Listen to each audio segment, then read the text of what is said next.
Muy buenas, soy Álvaro Loman y estamos aquí en el canal de Shadowlands haciendo este segundo vídeo con bueno, una recopilación de las preguntas que nos habéis hecho con cuestiones científicas. ¿Por qué? Pues porque aquí me acompañan Antonio Molina y David Martín, que son nuestros expertos asesores para el juego de rol que tenemos ahora en preventa que se llama Terraforming Mars, que os sonará por un juego de mesa que solo ha vendido unos cuantos millones de ejemplares o algo así. Bueno, chicos, ¿qué tal? ¿Cómo estáis? Muy bien. Muy bien, encantado de estar aquí de nuevo. Bueno, pues lo mismo, si no habéis visto el primer vídeo, os acompaño porque ahí hacemos una descripción más extensa de qué hacen estos dos cracks y tal. Y lo que sí que voy a aprovechar es el momento para compartiros un momentito la pantalla y enseñaros la preventa que tenemos ahora en marcha. Esto que estáis viendo es todo lo que hemos desbloqueado. O sea, y es posible que cuando veáis este vídeo hayamos desbloqueado incluso más cosas. Pero en cualquier caso, tenemos Terraforming Mars, el juego de rol, son estos 7 libros que se irán creando a lo largo de varios años y de hecho ahora mismo lo único que estamos intentando financiar, que ya está más allá de financiado, es los 3 primeros libros, que serán los libros con los que ya solo con el primero podrías jugar, pero los 3 primeros son los que vas a tener para poder jugar de una manera más extensa.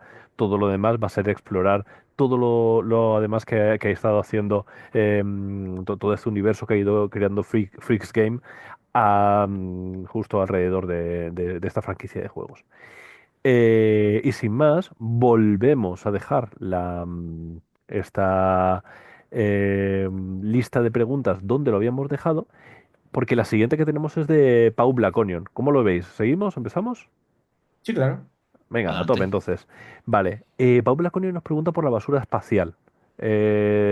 Dicen, en este sentido, y es lo que él dice, por ejemplo, que hay cómics como Planetes que lo exploran, que es más o menos habitual. De hecho, en la peli de Wall-E se ve que cuando salen con la nave destruyen un montón de satélites. La basura espacial está empezando a crear como una especie de órbita que está como coartando la salida, ¿no? O sea, cuando no puedes lanzar un cohete si hay algo ahí entre medias. Entonces, eso puede ser en un momento dado que seamos tan cerdos y hayamos puesto tantas cosas en órbita que sea imposible salir y que nos hayamos quedado encerrados nosotros mismos. Sí, sí, sí. Vamos, no va a llegar un momento, es que está pasando ya. En la órbita baja de la Tierra, que es donde están prácticamente todos los satélites que utilizamos, tanto pues meteorológicos, por ejemplo, o los satélites que se utilizan para comunicación, o incluso la Estación Espacial Internacional, pues hay un montón de restos que no solamente son pues de partes fallidas de cuando han intentado lanzar pues eso, un satélite o una misión o lo que sea y ha fallado, sino que a veces parte de los lanzamientos requieren, que lo habréis visto muchas veces, tienen como varias fases, Ujú. unas que tienen como la mayor parte del combustible muchas veces hace falta para salir de la atmósfera, ¿no? Y entonces todos esos grandes depósitos se dejan ahí, y entonces otra basura más y un montón de cosas. Y realmente es un problema tan grande que, hay un montón de restos que están girando a velocidades súper súper fuertes y tienen su propio nombre, que pueda pasar un efecto cascada, ¿no? Y esto se le llama el síndrome de Kessler, que no sé si habéis visto la película de Gravity. Sí. Sí. Pero ahí se ve bastante bien que tienen el Ujú. problema ese de que, claro, que cuando llegues y choques contra algo, eso va a su vez a romperse, va a generar otro montón de residuos que van a unas velocidades enormes y va a generar pues ese efecto, ¿no? Eso está previsto que pase tan pronto como en el 2035, estiman algunos estudios, o en el 2048, o sea que no queda mucho para que pase algo así. Pero que Y, estiman como que es matemáticamente exacto. va a ocurrir, sí o sí. Sí, sí, sí. Y de hecho, no tengo ahora mismo los datos en la cabeza, pero si no recuerdo mal, no sé si tiene 20 años, 30 años la Estación Espacial Internacional, puede ser, o Ni 20 idea. años, pues si tiene 20 o 30 años, han tenido que variar su trayectoria 20 o 30 veces Madre mía. para evitar colisionar con algunos de estos restos. O sea, que imaginaos.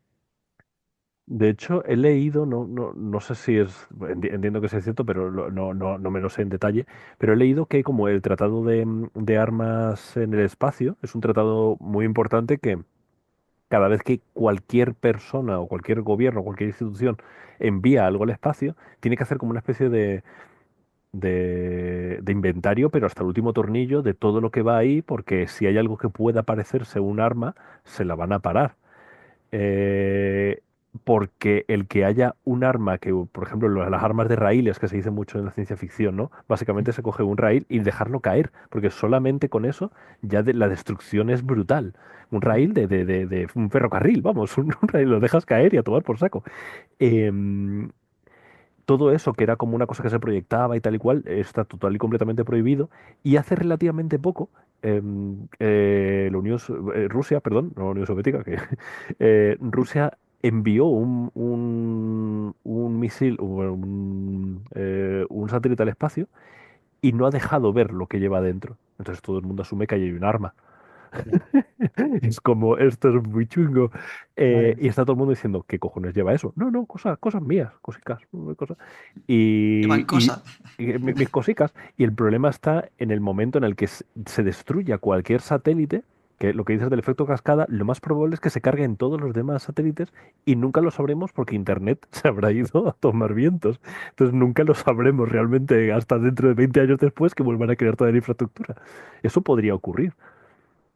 Sí, sí, sí, vamos, lo que te digo. No, no es que podría ocurrir, es que cuándo va a ocurrir. Vale, madre mía.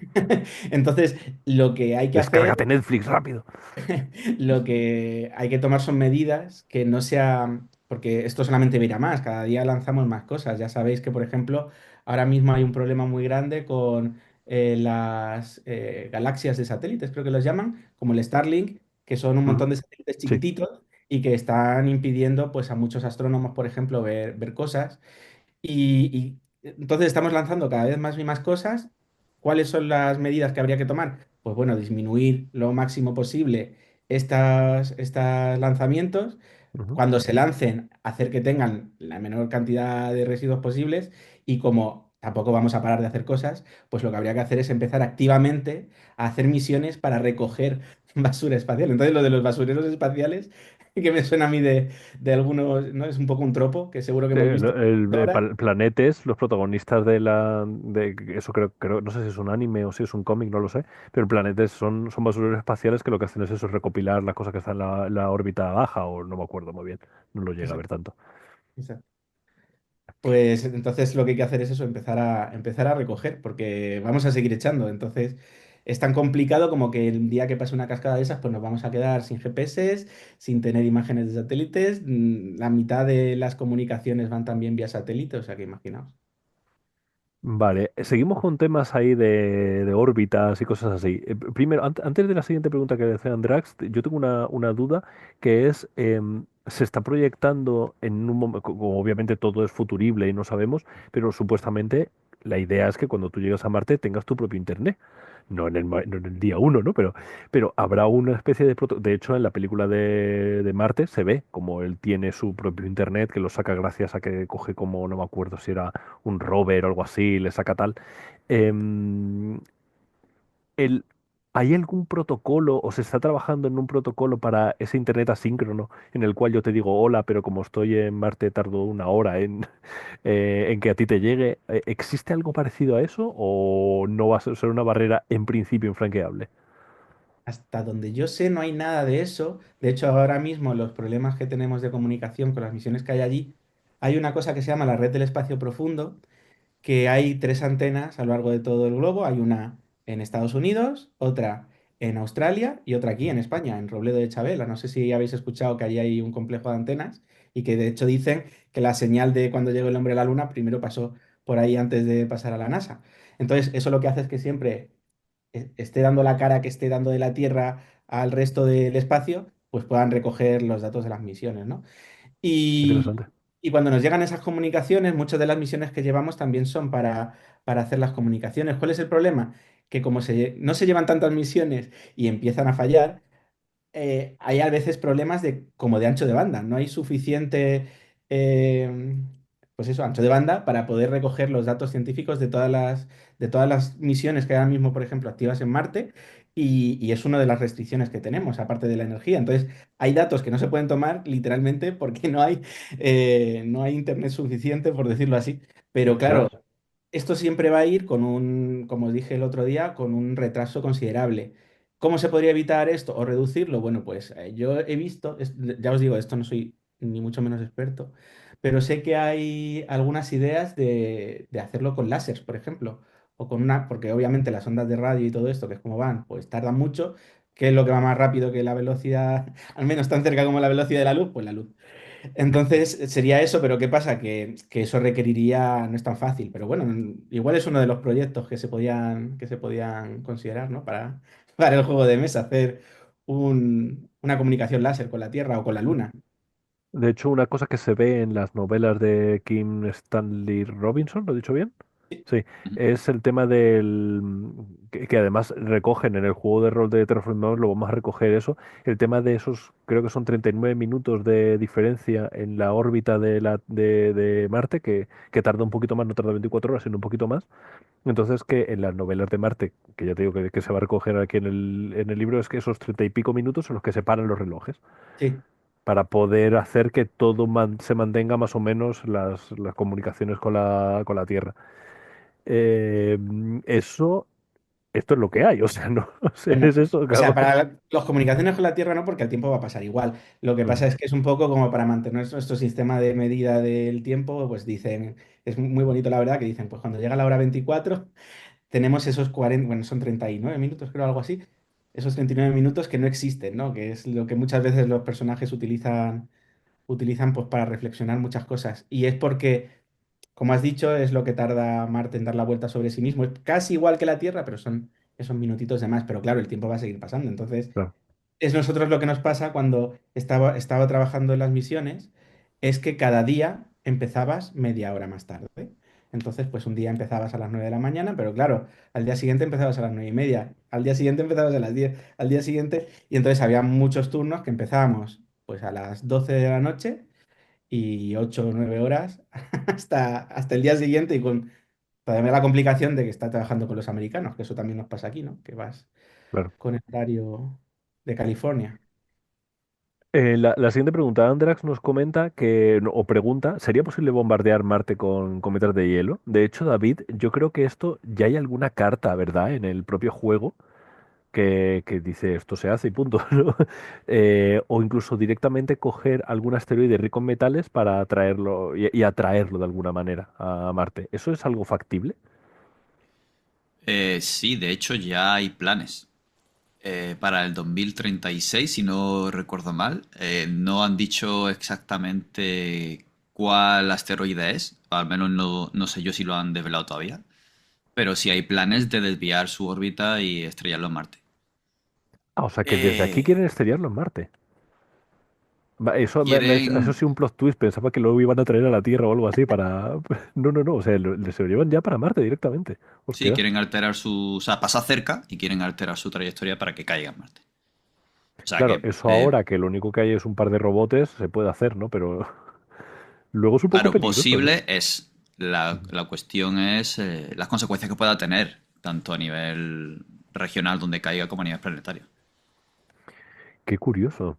¿Y eso qué tipo de repercusiones podría tener eso? Obviamente cambiaría la temperatura. Bueno, ¿es suficiente para cambiar la temperatura? De hecho, esa movida de que los dinosaurios murieron porque cayó un meteorito y tal, ¿eso es así de fácil? ¿Fácil? A ver, la misión esta que dices, David, yo no sé exactamente cuál es, pero bueno, puede ser, ¿eh? Porque es que hay un mogollón de misiones espaciales y no estoy puesto mucho en Son eso. Sí que, planes y creo que está SpaceX de por medio. sí, están en el ajo. Hay Todo lo que sea algunas destruir cosas bien, les viene bien, sí. que sí que que han pasado y están pasando ya, que no sé si os suena, que es la misión ERA, que Sí. tiene como otra parte, que fueron a dos asteroides que orbitaban uno junto al otro, como en un sistema binario de asteroides, y lo que hicieron fue llevar una nave y estrellarla contra una de ellas para ver si efectivamente eran capaces como de alterar su órbita, ¿vale? Y Ujú. ver cómo se afectaba para si el día de mañana pues una misión, de hecho lo llamaban misiones de protección del planeta, ¿no? Porque el día que nos venga un asteroide directamente hacia aquí, ¿qué va a pasar? Y de hecho, va a venir uno, no sé cuándo, pero dentro de no tantos años, estaba previsto que llegara un asteroide bastante cerca. Y querían mandar una misión para que llegara a ese asteroide antes de que pasara cerca de la Tierra, se posara en su superficie o lo orbitara, no lo tengo muy claro, pero monitorizara pues todo el paso desde que se acerque a la Tierra, con suerte que no se llegue a chocar contra ella y lo pase para entender mejor todo esto, porque a día de hoy tampoco conocemos tan bien cómo son los asteroides o los cuerpos menores, como también llamamos. Sabéis que hay un montón, tanto en el cinturón de asteroides como la nube de Oort, que es más allá de Plutón. Bueno, incluso dicen que Plutón es uno de estos cuerpos que no es un planeta. Y hay un montón y son muy raros y muy difíciles de estudiar porque son muy pequeñitos. Entonces, para entender cuál es su composición, cuál es su estructura, cómo les afectan las diferentes fuerzas y todo eso, pues es complicado. Pero, por ejemplo, Phobos y Deimos son dos asteroides capturados seguramente por Marte. No lo sabemos seguro. Hay una misión de la JAXA, que es la NASA japonesa, Vale. que va a ir a llevar una misión allí precisamente, a una de las lunas, que creo que es Deimos, para entender realmente qué puede ser. Pero si vosotros veis las lunas de Marte son muy chiquititas, tienen como forma de patata. Y se cree que precisamente fue eso, uno de los asteroides que pasaron cerca, no llegaron a impactar, pero se quedaron orbitando alrededor.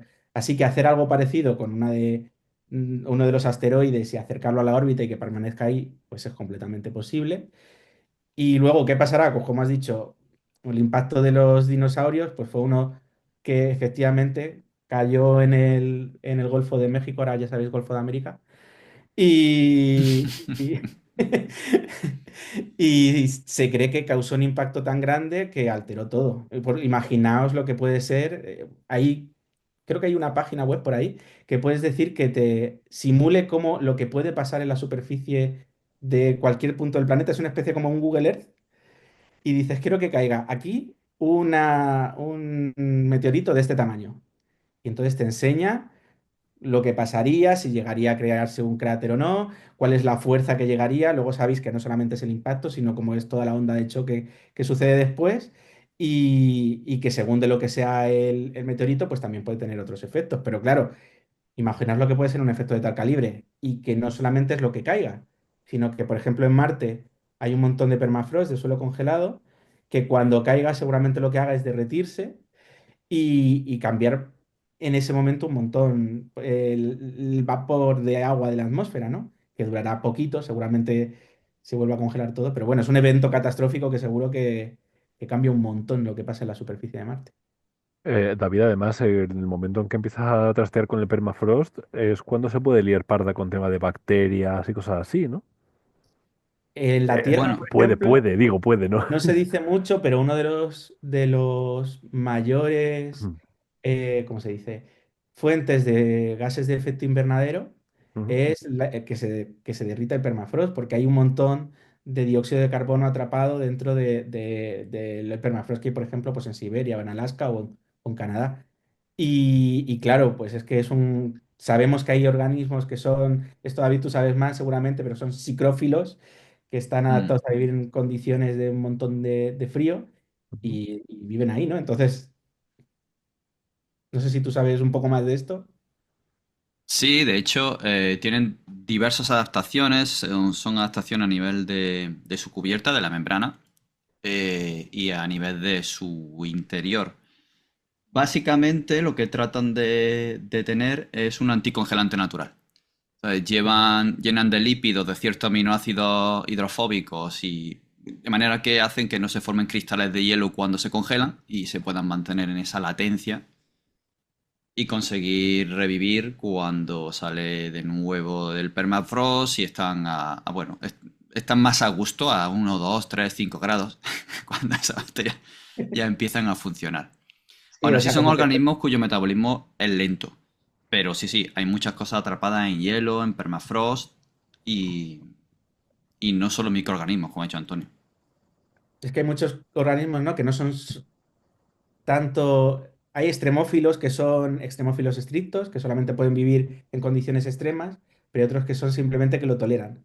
Entonces, Extremófilo es que solo puede, que vive en condiciones extremas. O sea, eso sería como la descripción, como un que les organismo que... gustan, filia, ¿no? De filia. Sí, sí, Ujú.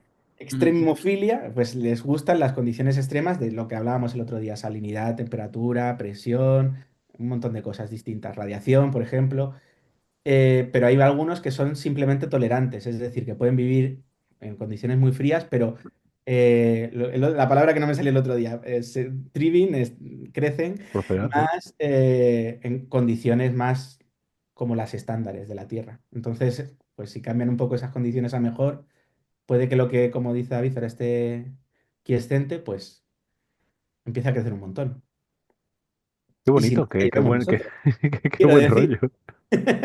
que seguramente, o sea, hay muchas, o sea, ahora mismo cuando llevamos misiones hay un montón de controles para llevarlas estériles. Ujú. David, tú también sabes, ¿verdad? Sí, de esto Sí. se habló un poquito en el anterior programa, un poquitín. Pero si quieres Pero entrar más en detalle, cuando lleguen las personas humanas, nosotros somos un ecosistema. claro. Y todas las Exacto. cosas que tenemos alrededor también lo son. O sea, lo que viene siendo los ácaros que hay por todas partes y en nuestra piel y en nuestro sistema, la flora intestinal y todo esto son microorganismos. Sí, de hecho la guerra de los mundos, ¿no? Termina básicamente porque no toleraban bacterias, o sea, virus y ya está, los alienígenas, que es que podemos de repente descubrir que hay vida mientras nos la estamos cargando y en Marte. O sea, Sí, eso es pero vamos, factible, que podría ocurrir. en el momento que vayamos, aunque queramos que el exterior de Marte esté estéril, es prácticamente imposible que si estamos allí no contaminemos con biología terrestre la superficie de Marte. Básicamente, claro. Sí, por transmisión, ya sea contacto fluido por aire, va a ser prácticamente imposible que no haya algo. Otra cosa es que es eso que contaminemos sobreviva luego en Marte el tiempo suficiente como para suponer un problema, pero sí, sí. Se tratan de, hay varias medidas, pero el papel lo aguanta todo. Luego, cuando estén allí y pasen cosas, veremos la contención cómo puede ser o no. Qué Con bonito. respecto a, he buscado la información del meteoro que quieren estrellar y es para 2036 y si se les escapa esa oportunidad para 2061. Es SpaceX, efectivamente, Ujú. y lo llaman MATT, Mars Terraformer Transfer. Ostras. Ok. ¿Vale? Ya tienen el lugar al que llaman Omaha Crater y es un cráter al que quieren impactarle este meteorito con con el objetivo triple de profundizar en el cráter, Ujú.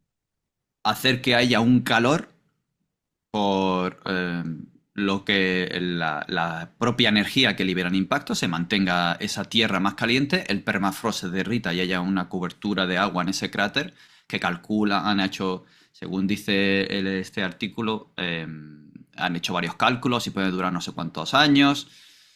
Y la idea es, el tercer objetivo es plantar allí una base para que estando a unos 15 o 18 metros por debajo de ese agua, ya les dé la suficiente protección para que no estén limitados a la hora de construir en volumen por la diferencia de presión atmosférica. De manera que el peso del agua ya les compensaría parte de esta diferencia de presión y no tendrían tanta fatiga de material. Hay toda una explicación de cómo lo harían, tal como lo cuentan, es todo maravilloso y va a ser todo perfecto, pero bueno, todavía tienen que hacerlo y la manera en la que quieren desviar este meteoro sí que la exponen, os puedo pasar la bibliografía, Sí, por favor. y es mediante un sistema láser, intentando cambiar la temperatura del meteoro para que esas diferencias de densidad y de temperatura hagan que se desvíe de la trayectoria. De hecho, el meteorito que comentaba antes Antonio que va a caer en la Tierra en X tiempo o que hay probabilidades de que pase muy cerca, etcétera, etcétera, es muy Era un 3 gracioso. no un 4 o algo así. Pero sí, ¿Cómo? sí. había como un 3 o un 4% en cada. Van Claro, es que actualizándose las probabilidades, pero sí, no. exactamente eso es lo que comentar, que realmente están como muy alertas y te dicen, ah, es como el meteorito con más probabilidades de la historia de que estrelle contra la Tierra. Y dices, sí, pero es un 3%. El problema es que luego el año siguiente vuelven a recalcular y dice, chicos, que hemos subido al 4, ¿no? Es como, Sí, sí, hemos sí. subido a un 6 ahora. Y eso es un poquito inquietante. Pero bueno, por eso están este tipo de movidas internacionales para intentar de alguna manera protegernos. Y de hecho en Marte sin atmósfera eso tendrá que estar vigilado de alguna manera, entiendo. O no, pues ya que hace la gestión de la gente que está allí. No, claro, al final una cosa importante cuando haya Mm. asentamientos en Marte va a tener que haber alguna especie de sistema antimisiles parecido, ¿no? Algo que ya no porque caiga un meteorito grande, que eso pues no tienes nada que hacer, pero cuando sí que caigan meteoritos chiquititos, al no haber la atmósfera y que no sea tan fácil que se quemen antes de llegar a la superficie, pues intentar evitarlos, pues eso, supongo que con algún sistema antimisiles o algo parecido, vaya, ¿no? Esto al final son todo hacer pum Hipótesis. y ya está. Sí, sí. Sí, ya, No, no claro. quiero decir que es destrozar las cosas, no es ciencia muy. Todo muy bien. Bueno, y entiendo que a lo mejor podría haber incluso algún sistema de cazarlos de alguna manera. Por ahora eso no existe, ¿no? El tema sería como mucho eso, con láser los desvío y tal, y tiro millas, no tanto el me lo cargo en plan asteroids disparándole directamente, sino más bien eso, intentando desviarlo de alguna manera y tal. No lo sé. Ahora Pero mismo en bueno, la ahí Tierra, hay una semilla de aventura, algo que se podría llegar a jugar, sí, algo que podría estar guay de jugar. ahora mismo en la Tierra están cayendo continuamente eh, meteoritos. De hecho, uno de los sitios principales donde se suele ir a buscar meteoritos es o a bien desiertos o sobre todo a la Antártida, porque tú lo que ves son planicies de hielo y de repente cuando ves un puntito negro ahí dices, bueno, es que solamente puede haber venido de arriba. Y es Claro, de la manera en la que se han encontrado la mayor parte de los meteoritos que tenemos ahora mismo en la Tierra, qué que curioso. muchos vienen de otros cuerpos. De hecho, tenemos varios meteoritos que vienen de Marte y que nos permiten saber pues cómo era Marte, o sea, cómo es la superficie de Marte, cómo fue, por ejemplo, su atmósfera y esas cosas, porque pueden estudiar pues cómo son los isótopos y demás, y ahí es como saben de qué cuerpo proviene, o sea que sí, sí. ¿Cómo que proviene de Marte? O sea, ¿cómo va a provenir de algo choca en Marte, lanza cosas hacia afuera y eso llega? ¿Y cómo lo podemos nosotros saber? Lo que te digo, lo que hacen es que estudian, hay una proporción de isótopos que son características de cada uno de los planetas. Entonces, tú cuando estudias cómo es el material que compone esos meteoritos, pues si estudias esa proporción isotópica, sabes si puede proceder de un sitio o de otro. Y hay algunos que sabemos que proceden de O sea, Marte. que se sabe a posteriori. O sea, tú no dices, mira, mira, un meteorito de Marte, sino que tú lo coges, lo analizas y luego dices, un día, que esto viene de aquí, ¿no? Hay uno muy famoso que lo podéis buscar por ahí que se llama, eso no lo voy a decir bien, ALH, muchos números, que en los años 80 vieron que había como una especie de granitos como con formas de bacterias y que hubo mucho tiempo que se dijo que podían ser bacterias, luego dijeron que era imposible porque eran muy pequeños para las estructuras biológicas que conocemos, pero es que desde entonces se conoce mucho mejor la biología y ahora se sabe que existen nanobacterias o algo Ujú. así, David. Eso igual tú sabes mejor que yo, pero yo el otro día lo estuve leyendo y me dejó bastante impresionado. Entonces, ahora mismo encontramos en algunos sitios bacterias que no son tan distintas de esas que en los años 80 veíamos en ese meteorito y decíamos es imposible que lo sea porque el conocimiento de la biología no estaba todavía lo suficientemente avanzado. O sea que imaginaos. Sí, Muy de rico. hecho, No se sabe, sí. se estima, creo que comentaste tú algo en el pasado programa, no conocemos ni de lejos toda la cantidad de microorganismos siquiera que hay en la Tierra. Creo que se estima que es entre un 4 y un 10% lo único que conocemos, el resto es desconocido. Y hay un montón de ecosistemas a los que no podemos llegar. Eso es uno de los hándicaps, pero el otro es que solo conocíamos, ahora estamos empezando a conocer los microorganismos y toda esta microgalaxia o microuniverso de otras maneras, pero antes era cultivándolo y no se pueden cultivar todas las cosas con los medios que tenemos. Ahora con metagenómica y proteómica y cosas así, sí que se ven que hay eh, restos de genomas de bacterias que no se conocen, hay funcionalidades tanto de alelos de genes, variedades de genes como genes que se desconocían que están presentes en los ecosistemas y simplemente no podemos manipularlos o no podemos conseguir que, bueno, tener nuestro cerco con pasto para que, bueno, tenerlos allí y poder trabajar y estudiarlos como si fuera un rebaño. Simplemente no sabemos cómo comen o cómo sobreviven o no tenemos los medios todavía para propiciarlo. Así que lo mismo, quizá si hay vida en Marte, no podamos cultivarla, no podemos estudiarla o la tengamos que evidenciar con medios indirectos, porque quién sabe lo que nos podríamos encontrar en ese permafrost que decías tú, Álvaro. Ujú. Una pregunta que no está aquí en la lista, pero me acaba de venir a la cabeza. Realmente a día de hoy sí que sabemos cómo de alguna manera modificar genéticamente. Hasta ahora la modificación genética se hacía un poco así al tuntún, incluso se hacían con isótopos radioactivos y a ver qué salía. De hecho tenemos un jardín atómico en Alcalá de Henares, creo que es, porque estas cosas se hacen, pero ahora hay una cosa que es para la modificación genética que se llama la tecnología CRISP, ¿puede ser? CRISPR, Que sí. es española, que es una de es como el top de la ciencia, pero es algo español. ¿Nos puedes explicar un poco de esto y hasta qué punto se podría utilizar para modificar cosas para que vivan mejor en Marte? Te metí una Lo, encerrona guapa, ¿no?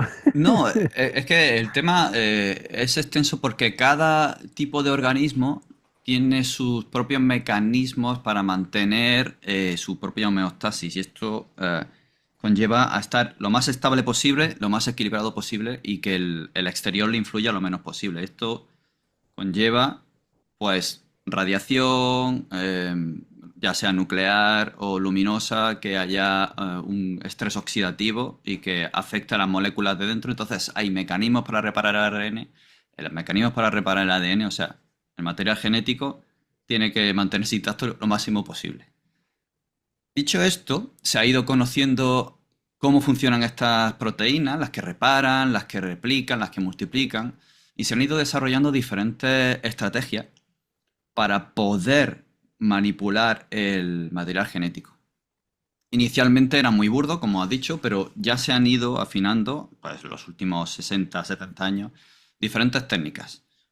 Una de ellas es por recombinación, otra de ellas es utilizando una serie de enzimas diferentes para poder introducir la mutación que tú quieres o la variación que tú quieres.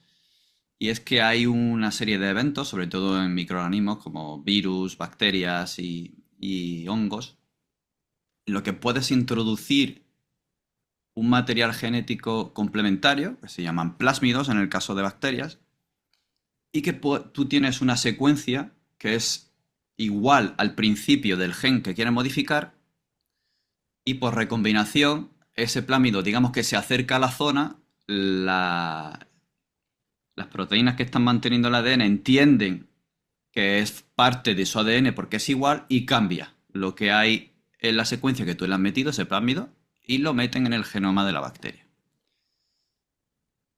Esto dicho Vale. así, a grandes rasgos. O sea, hay maneras de manipular, de cambiar un gen por completo. Hoy día se puede sintetizar genes. Ya desde hace tiempo se viene haciendo, pero ahora es muy fácil. De hecho, ya empiezan a ver las impresoras de genes y las impresoras de proteínas. Entonces tú Impresora de genes, te cagas. puedes elegir la secuencia que quieres y la obtienes. Y Pero eso te la ¿sabes lo que mandan. hace? O sea, es en plan de, quiero hacer una secuencia que me haga saltar más alto, por ejemplo. O simplemente empiezo a probar cosas y digo, ah, justo esta te hace saltar más alto. Conoces los genes, conoces las variedades que hay. Y no sería algo tan dirigido Específico. y tan fuerte como voy a saltar más alto, pero sí que podrías hacer que una bacteria pueda funcionar mejor a una temperatura concreta, que aumente su producción, una bacteria, un hongo, una planta. De hecho, con animales y plantas lo llevamos haciendo toda la vida. Vamos Sí. juntando los toros más grandes con las vacas que dan más leche y para tener las vacas más grandes que den más leche todavía. Y con plantas, pues ya ves, si tú ves lo que era antes una zanahoria y lo que es ahora una zanahoria no tiene nada que ver. Han Ujú. cambiado en color, en tamaño, en nutrientes que tienen. Entonces, con esta manera lo que hacemos es esas selecciones de que sean más grandes, de que tengan a lo mejor más potencia muscular o algo por el estilo, ya metiéndonos un poco en ciencia ficción, porque toda esta investigación en animales no está muy, muy medida a nivel bioético. por lo que sea. Y esta tecnología de CRISPR es la última evolución de todo esto. Es poder decirle a tu tecnología, apunta aquí y mete este ADN. Y hace ping, ping, y lo sacas y lo metes y se acabó. Todavía tiene que afinarse, tiene a veces efectos que no son deseados, pero se ha venido afinando ya muchísimo, muchísimo y es ya capaz de utilizarse en diferentes tipos de organismos. No solo en bacterias, virus, que son más fáciles de manipular, como también en plantas y en animales. Por ejemplo, se utiliza mucho en obtener animales que le llaman knockout, por ejemplo, en los que apagas o quitas un gen a un ratón para ver cómo funciona el cáncer sin ese gen, o una enfermedad concreta con ese gen o con una variedad de ese gen. Puedes hacer terapia génica y podrías hacerla, gente que, por ejemplo, tiene los genes que producen la insulina, que producen una insulina defectuosa, podrías cambiar el material genético que produce la insulina defectuosa por la secuencia genética de la insulina buena. Entonces, todo eso podría hacerse en un futuro, pero ya digo que está lejos de ser realidad hoy día. Sí que hay otras variedades de terapia génica que se están haciendo, pero de aquí a 300 años, cuando empiece la terraformación de Marte, según el canon del juego de mesa, muy probablemente tengamos una tecnología mucho más avanzada para la selección, la modificación, incluso el cambio de genes. En microorganismos muy seguramente va a estar muy permitido. Ya no sé cómo estará en animales y ya en el ser humano no te podría decir. Pensemos que no se está haciendo ahora en seres humanos o que hay gente muy turbia por ahí. Bueno, Vamos a... salió una noticia hace como Qué miedo solo que seis me hagas siete una corrección aquí, años me da mucho miedo. de un chino que decía que ya estaba haciendo ¿Verdad? modificaciones genéticas en bebés. Sí, eso lo he escuchado también. Hostias. Ah, de hecho, sí, algo de eso he oído, ¿no? Porque para poder conseguir que tu hijo tenga ojos azules y cosas así súper turbias, ¿no? En Claro, plan, iban persiguiendo del una feto. cosa que pudieran vender y hacer pues esta selección humana. Y como, claro, los bebés todavía están en crecimiento y puedes actuar sobre las células madre y los cambios que tú introduzcas se van a transmitir a mucha más parte del cuerpo que si llegas a un adulto y tocas un músculo o un punto concreto. Pues bueno, él dijo que había desarrollado ya la tecnología y que estaba que se había pasado por el forro todos los controles enormes que hay de bioética Sí, en los efectivamente. comités nacionales e internacionales y que estaba ya trabajando con esto y que había tenido mucho éxito y tal. No sé si al final fue una rajada de mirarme y llamar la atención o si realmente... porque no seguí el caso, no sé si alguno de vosotros había escuchado algo más, pero no lo No, seguí. yo te digo que sí que había oído algo como que se intenta hacer en un futuro con fetos y tal, pero no en plan de, ¡buah, mira lo que se me ha ocurrido! Y empezar a conseguir financiación, pero no se ha hecho. Que sepamos, porque estas cosas ya hay ya otra capa de turbiedad por encima de lo que se puede hacer, a lo que se debe hacer, la bioética, etcétera, ese tipo de cosas. Con esto, sí. Hay proyectos, lo que pasa que dependiendo del país y del estado, si hablamos de Estados Unidos, se permiten o no se permiten. De hecho, ciertos grupos con cierto poder legal también están muy en contra de esto y es en las clínicas de fertilidad, cuando tú guardas los óvulos o los embriones que has Ujú. fecundado, están guardados en nitrógeno líquido en latencia durante un tiempo. Sí. Luego son inviables y los tiran. Entonces había un impulso para investigar.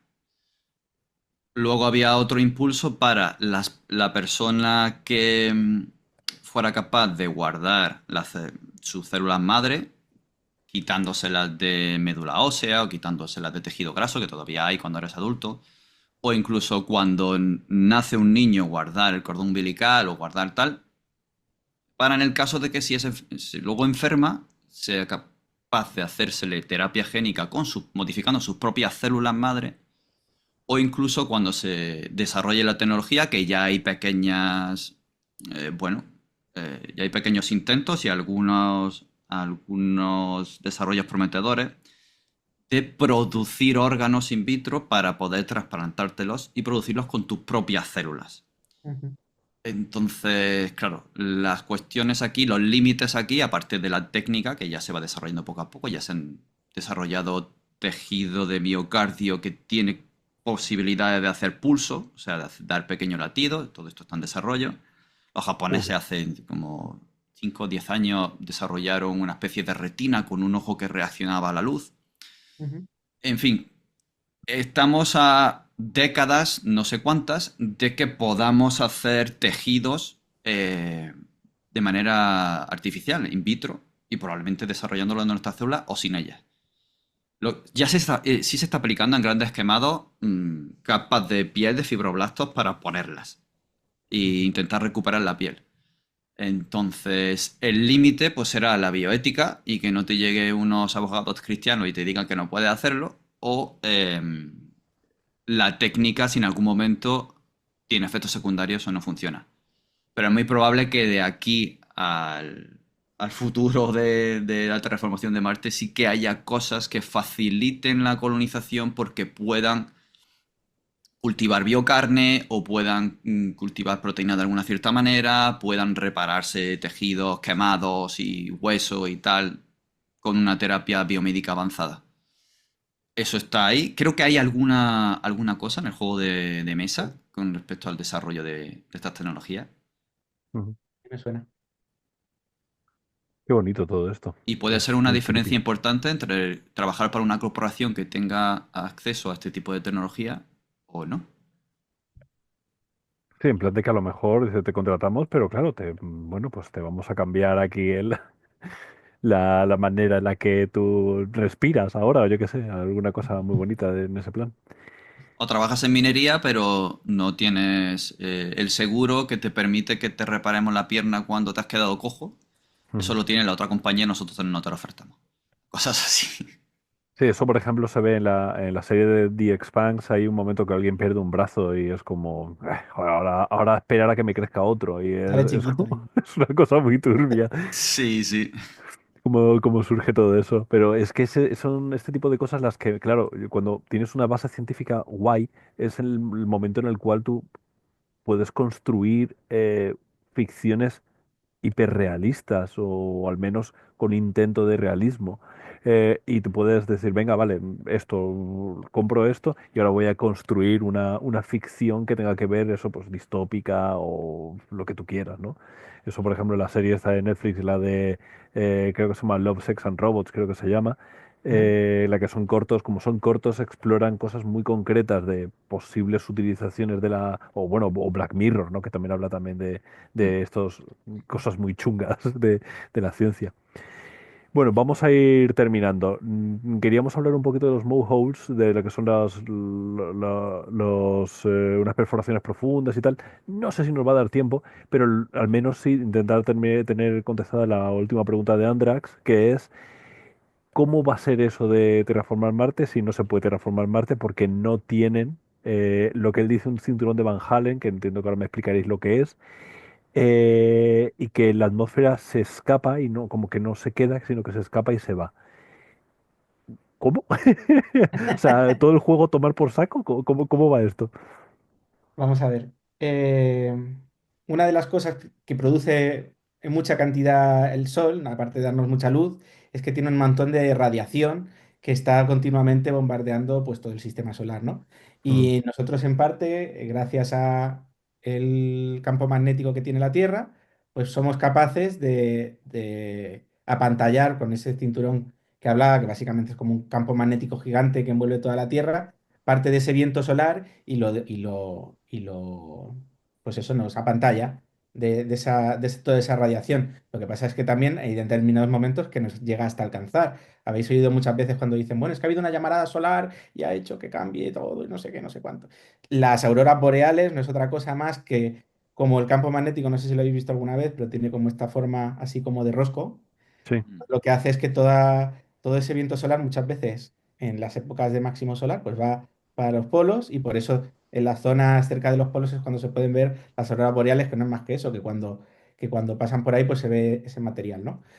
En Marte, como hemos hablado ya el otro día, pues es un planeta que ha perdido mucha de su actividad interna, si no prácticamente toda. Entonces, lo que hace, ¿cómo genera la Tierra que haya un campo magnético?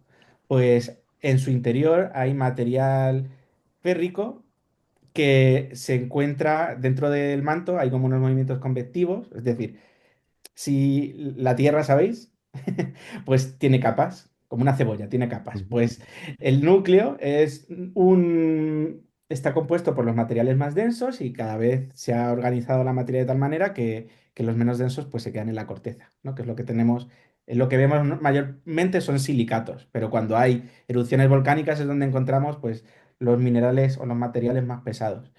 Pues esos minerales que se están moviendo en el interior, porque con la alta presión hace que no estén sólidos, sino que estén como en estado líquido, se va moviendo y hace como una dinamo, hace como un electroimán.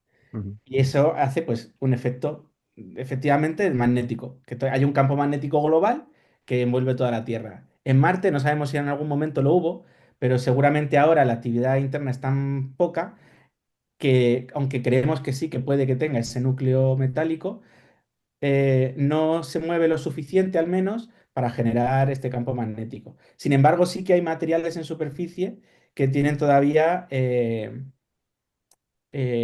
restos de magnetismo. Entonces, se han visto con algunas de las misiones que hemos llevado que hay como auroras boreales, pero que no están en los polos, sino que están como irregularmente por cualquier sitio del planeta. Se ven esas auroras que aparecen pues en los sitios en los que hay esa magnetización. Hay como esta idea de, bueno, no es una idea, realmente el viento solar lo que hace en parte es lavar la atmósfera, pero ¿qué pasa? Que eso lo hace a un ritmo muy lento y además lo hizo cuando Marte perdió el campo magnético, seguramente, que es en un momento en que también la actividad solar era mucho más fuerte. Es decir, que a día de hoy, si somos capaces de poner suficiente material en la atmósfera de Marte, no se iría con el viento solar con tanta rapidez. Y aunque lo fuera con la misma rapidez, estamos hablando de decenas de miles de años o incluso esos millones de años, ¿vale?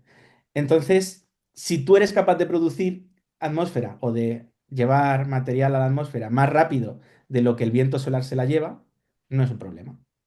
Porque como decíamos, a la hora de terraformar no estamos o no va a ser tan fácil hacer un sistema autosustentado como es la Tierra, que todo vaya solo, sino que va a estar impulsado pues, por proyectos humanos que van a estar como manejando esos ecosistemas y todas esas partes del planeta, ¿no? Entonces, no es un límite estricto que no haya un campo magnético.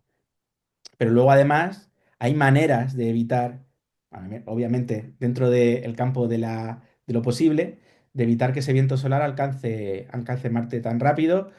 Se han hablado de cosas un poco locas como grandes espejos orbitales o cosas así, pero yo creo que lo más fácil al final es lo que os digo.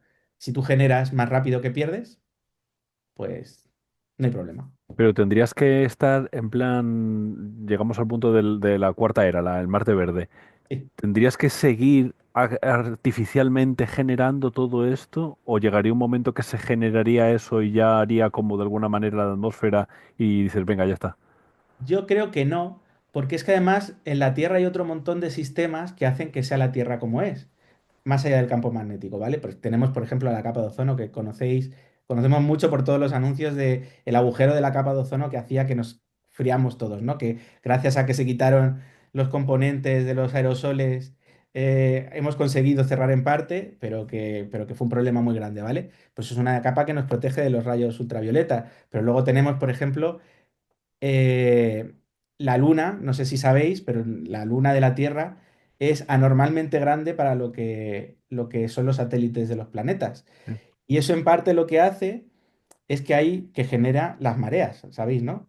Las Ujú, mareas sí. básicamente es que es un cuerpo tan grande que está atrayendo parte de la Tierra hacia el satélite cada vez que se mueve a su alrededor. ¿Y qué es lo que mueve con más fuerza? Pues es el agua. Pero no solamente el agua, hay cambios mareales y todo eso. Al final también es algo que está afectando, por ejemplo, a los seres vivos, igual que los campos magnéticos, las abejas. Si tú pones una abeja en Marte, se va a perder, porque, o no sé si son algunas aves también, ¿no? Las abejas creo que es más por la polarización de la luz, igual me he equivocado. Pero bueno, sé que hay organismos que se dirigen por esas cosas. Entonces, hay un montón de cosas que mantienen la Tierra como un sistema autónomo, aunque obviamente no va a durar para siempre. Pero es que lo más importante es que en Marte hay una cosa que se llama dinámica de placas. Esto no sé si os acordáis, igual lo habéis visto en el instituto. Pero sabéis que en la Tierra la superficie no es toda igual, sino que tenemos pues como unas placas continentales y unas placas oceánicas. Y continuamente el manto está saliendo por las fosas oceánicas y se está metiendo debajo de los continentes.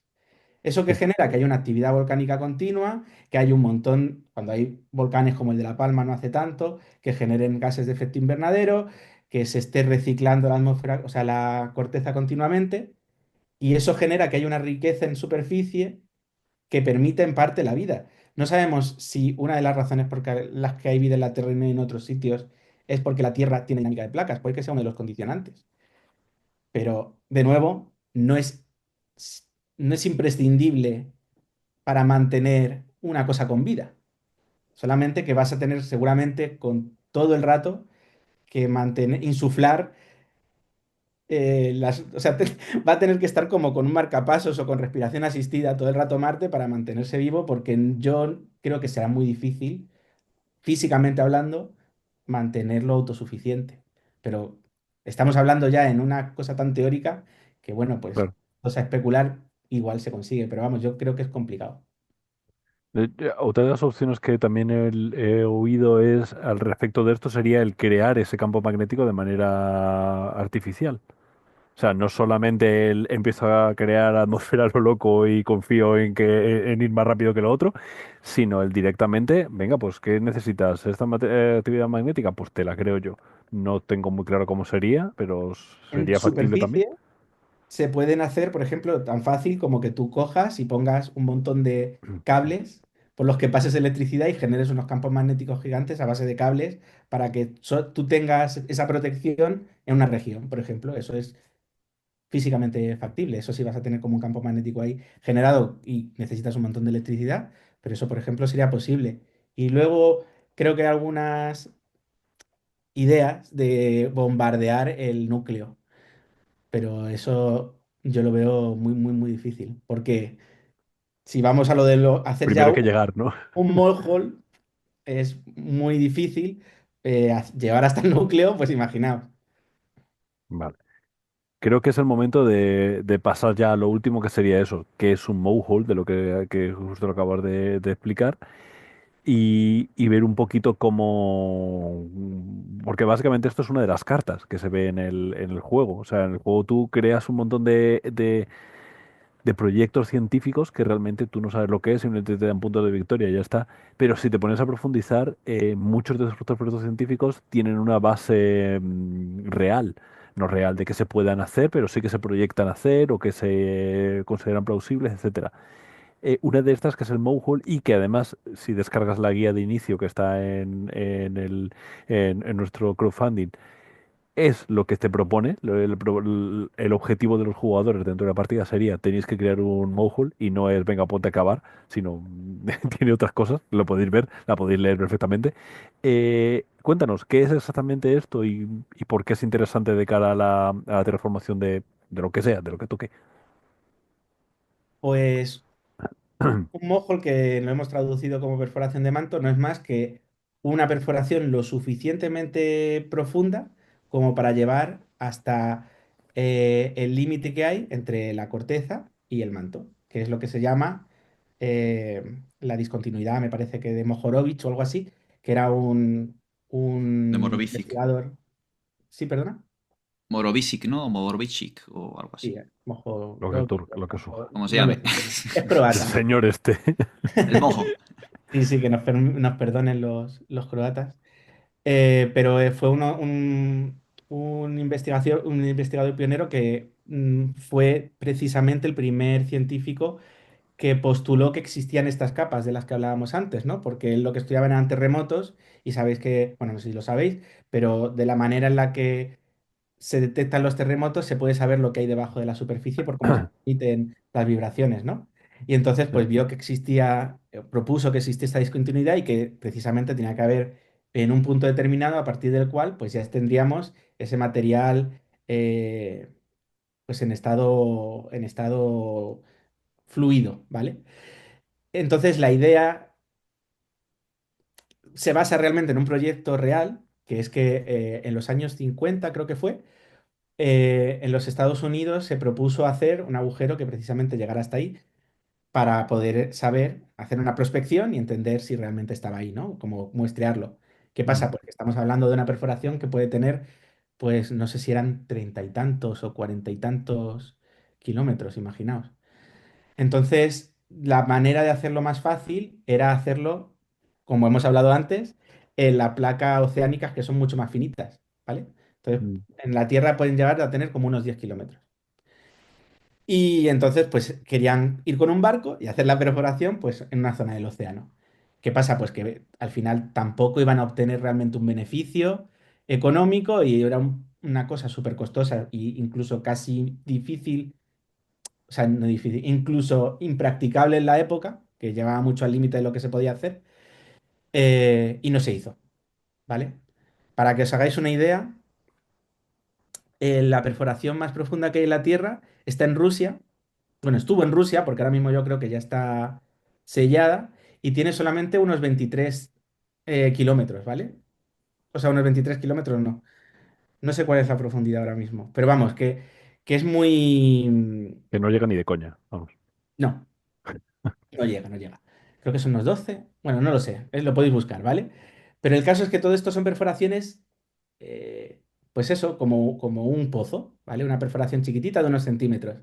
La idea del mojol es hacer una perforación muy grande, de incluso varios kilómetros, en los que parte de ese calor interno del planeta salga hacia afuera, ¿vale? Y esto es algo que propuso Kim Stanley Robinson también, que como veis es un referente recurrente para poder hacer, pues eso, como una especie de ventilador, bueno, no sé, como unos pozos térmicos en los que se esté sacando el calor que todavía queda remanente en el manto y que se ponga a disposición de la superficie, ¿no?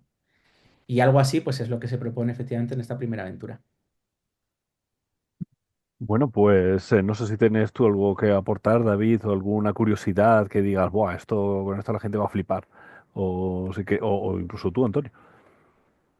Bueno, a mí lo que me surge con lo del Mohole es la pregunta de si la tectónica de Marte sigue activa y por lo tanto un Mohole sería factible porque de verdad sacaría calor del interior o no hay nada que sacar. De por sí hay una cosa que se llama gradiente geotérmico y es que tú cuando profundizas, de facto, siempre va a estar más caliente porque hay una presión. Entonces, el material Claro. está como presionado y está más caliente. Hay zonas, por ejemplo, sabéis que, que hay pozos que se hacen geotérmicos para obtener este calor, ¿no? En zonas en las que además hay pues calor remanente de cámaras magmáticas y demás. Pero por defecto va a estar algo más caliente. ¿Qué pasa? Que el problema es que a día de hoy no sabemos cómo de profundo está esa discontinuidad en Marte, porque los datos que tenemos son de muy pocas misiones, como InSight, que es una de las misiones que os comentaba que estuve trabajando, que fue la primera misión que puso un sismómetro en la superficie y pudimos entender un poco mejor pues, cómo era la estructura de estas capas y demás. Pero de momento conocemos muy poco, aunque aún y así sí se han hecho modelizaciones gravimétricas y sabemos que por cómo funciona, esto se calcula de maneras muy complejas porque es como sabiendo cómo se mueve la superficie y cosas un poco que a mí hasta se me escapan, pero básicamente sabemos en qué puntos de Marte la corteza es más o menos profunda. Entonces nosotros, aquí para la aventura, hemos elegido la zona de Elas, que si veis un mapa de Marte es un cráter enorme que hay en el hemisferio sur del planeta. Entonces, igual que aquí en la Tierra decíamos que donde la capa es más fina es en los océanos, pues en Marte es algo parecido y donde es más fina es tanto en el hemisferio sur, que es todo como, está todo como deprimido y es como muy llano, y es donde hay gente que Mm. teoriza que puede que hubiera un océano en el pasado, como en este cráter, por ejemplo, que es un cráter que es lo suficientemente profundo para que en esa zona la corteza sea muy finita. Pero claro, ¿cómo defina? Bueno, pues eso es algo que igual nuestros Claro. aventureros van a tener que hacer prospecciones, van a tener que hacer análisis y van a tener que ver si realmente van a poder hacerlo con la tecnología disponible, llegar hasta esa profundidad. Pero el manto, o sea, seguro que está más caliente que la superficie. ¿Cómo de caliente? No sabemos. Sigue habiendo actividad tectónica. Con las imágenes de alta resolución que tenemos ahora, somos capaces de comparar entre diferentes años y ver que se han producido algunos cambios. No se ha visto, por ejemplo, ningún volcán activo, pero sí que se ha visto que han aparecido fracturas o que hay diferentes elementos que sí que se mueven un poco. No es una dinámica muy, muy activa, pero sí que hay cierta actividad en la superficie de Marte. Claro, entonces esto sería una problemática, porque cuanto más grande y profundo sea el agujero, más inestable se vuelve. Obviamente, claro, sí, sí. Sí, sí, sí. Eso es uno de los principales problemas que además tenéis que tener en cuenta que hay muchas cosas que no vas a saber. Entonces, el hacer cosas sin saber cómo van a responder o qué hay realmente ahí abajo, pues cuanto más conozcas, es lo mismo que pasa aquí. Quiero decir, aquí fíjate con todo lo que sabemos de la Tierra y todavía, pues cuando se hicieron hace tiempo las vías del AVE, pues como no se hicieron bien los estudios geotécnicos, pues había algunas zonas en las que eso se derrumbaba, ¿no? Entonces hay que entender muy bien lo que está pasando debajo de la Tierra a la hora de hacer cualquier de estas cosas. Y cuando estamos hablando de un agujero kilométrico, pues es que puede ser capaz de generar inestabilidades y cualquier tipo de cambios, sí, sí. Mm. Quiero dejar claro a la gente que está de repente escuchando esto y le están dando los sudores fríos, que realmente tú lo que vas a tener que hacer en las partidas no es ponerte a hacer cálculos de, bueno, mira, Mm. hemos encontrado una piedrecita de tal, de cual, sino que todo esto es una base científica para que cuando estés jugando tengas la ilusión o no la certeza, pero sí la ilusión o la sensación de que todo lo que estás haciendo es factible. Entonces, de hecho, la aventura, lo que ocurre en la aventura es que de repente viene la misión de las Naciones Unidas y dice, chicos, tenéis que hacer esto. Tenéis que hacer proyecto, que es como cuando te salen las cartas en el Terraforming Mars, en el juego de tablero. Chicos, tenéis que hacer esto, hacedlo. Y os proponemos que lo hagáis aquí. Entonces tenéis que elegir los sitios, pero al final elegir los sitios no es voy y hago prospecciones, sino hago una tirada y con la tirada de repente me doy cuenta de que aquí hay un material súper mega raro y que todas las otras corporaciones lo van a querer, por lo tanto, como yo soy descubierto esto, me cago en todo porque tengo que luchar contra otras corporaciones, etcétera, etcétera. Al final todo se va a llevar a conflictos, que es lo que nos pasa en la ficción siempre, a conflictos con otros seres vivos. Normalmente va a ser de otras corporaciones, pero pueden ser dentro de tu propia corporación, con la mafia, con lo que sea, con tus propios compañeros, con lo que sea. Alguien ha hecho un sabotaje. Traemos unos mega robots gigantescos que van a hacer este agujero y nos vamos a olvidar de todas estas movidas que nos han estado contando Antonio y David. Ok, vale, vale. Ahora de repente alguien utiliza ese robot para destruir una ciudad. Empieza ya a avanzar hacia la ciudad. Hay que parar el robot. O sea, al final va a ser llevarlo a ese tipo de conflictos, en el que no va a ser conflictos con unos alienígenas, o sí, pero en principio todo va a llevarse a cómo afecta eso a las colonias de Marte, cómo eso va a hacer que Marte evolucione a una cosa o a otra totalmente diferente, etcétera, etcétera. Lo digo por si de repente alguien ha empezado ahora a hiperventilar un poquito con No hay todo que lo que saber hemos contado. geología para jugar a Terraforming Mars. No hay que saber biología para jugar a Terraforming Mars. No hay que trabajar en la NASA para jugar a Terraforming Mars. No es necesario. Para nada. No, Lo y importante al de final, como hecho dices, tu personaje lo va a saber, pero tú simplemente dices, pues mi personaje lo sabe, vale, y ya está. la ciencia al final es lo que le da sabor y luego ya irá de la mano de los jugadores o del máster de cómo quieran entrar en eso, pero puede ser algo totalmente anecdótico o pueden entrar todo lo que quieran, vaya. Claro. Vale, pues creo que con esto ya podemos ir cerrando, ¿no?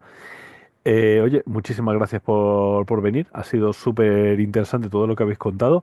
Nos hemos salido del guión, obviamente, como esperábamos, pero al menos no nos hemos ido a otro, a un tercer programa.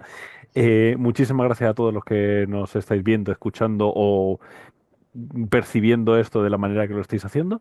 Y os recuerdo, backergate.com, entras ahí, buscas Terraforming Mars y le das a comprar porque es que no te lo puedes perder, no te puedes perder esto. Muchas gracias, Antonio. Muchas M- gracias. Muchas gracias, David. Eh, Muchas gracias, un placer. y nos vemos en más vídeos porque aquí hay un montonazo de cosas que hacer. Así que, venga, venga, a pasarlo bien. Hasta luego.